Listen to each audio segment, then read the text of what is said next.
Hey, what's up, world? Today I'm going to change the windshield wipers on a 2000 Hyundai Sonata. May have been about 20 years since I changed.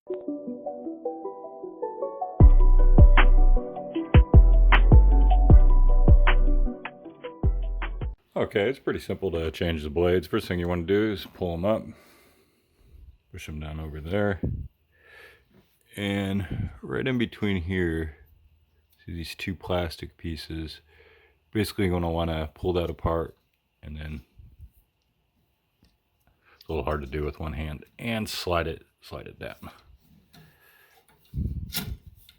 like so.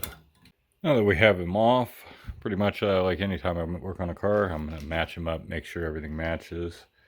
That's to the passenger side and the driver's side. And I already checked the ends. They've got the same attachment points on it. So I'm going to go ahead and slip those on real quick. Okay, and to put them back on, basically this part with the clip, you're going to want to have that pointed upward. So you get the little clip piece just like so. Then should be able to turn it to the side and pull it up.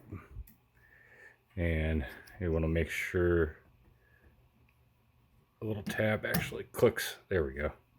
Clicks over to the other side there. A little out of focus, but anyways, try to have a good day.